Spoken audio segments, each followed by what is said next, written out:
Good Sunday morning, everyone. Welcome back here to Fox and Friends. Well, the Democrats' tax plan is not only pricey at $2.7 trillion over 10 years, but it hasn't even been paid for yet. Now, some Democratic lawmakers are lobbying to hold on to tax cuts introduced by President George W. Bush.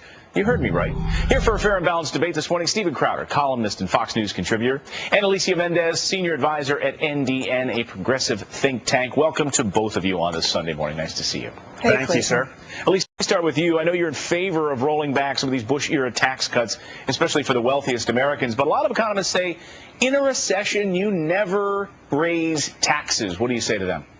Well, first of all, it wouldn't quite be raising taxes. It would be returning taxes to where they were during the most prosperous years under the Clinton administration. And let's be clear, we're talking about maintaining tax cuts for middle-class Americans and taking a look again at tax cuts for the wealthiest 1%. They add to deficits over the long term. They're not a cost-effective economic stimulant. And what we've seen in the last 10 years where we've had no raise in wages, we've had a drop in household income, is that this trickle-down economic theory doesn't actually work. You know, Stephen, Alicia brings up an interesting point, and some economists have also argued, to Alicia's point, that these tax cuts were meant to stimulate the economy over these many years. We were supposed to see an influx of money into the system as a result of these wealthy Americans having extra cash, but we're in a recession, so I don't know that it adds up. What's your take? Well, of course, for many years they actually did increase revenue. What I think is important is that to note that this actually will affect everybody. Everybody's taxes will go up, unlike what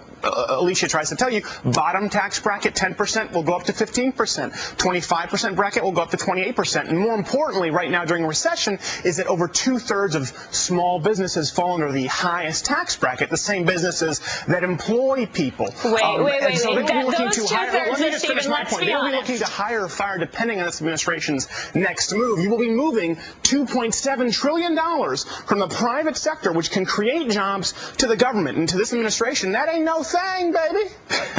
But the record has shown us that they don't actually create jobs. And when you're talking about these small businesses, let's at least be honest that these are not mom and pop small businesses. They absolutely are, and I can give you several examples. About are hedge funds. No, we're not. It's okay. Furniture business, Leland Furniture in Grand Rapids, Michigan, will most likely have to close its doors. You can name as many examples as you want. Small businesses employ under 50 Stephen, let me ask you this, Stephen. Alan Greenspan this week, longtime Republican, former Fed chair, this week said all of Bush's tax cuts should be left to lapse. They should all be rolled back because of massive deficits that we're running right now. What's your take on his comments? Was that to me or was that to Alicia? I'm sorry? Was that to me or was that to Alicia? Yes, yeah. I mean, of course, you aren't talking about major deficits right now, so they're looking to fix this somewhere. And they're going to hurt the middle class with these tax cuts. Everyone will see their taxes raised significantly, according to the Congressional Budget Office. All right, real quick predictions. Alicia, 100 days to the midterm elections. What's your quick prediction? I think that Democrats maintain control of the House and the Senate, slimmer margins.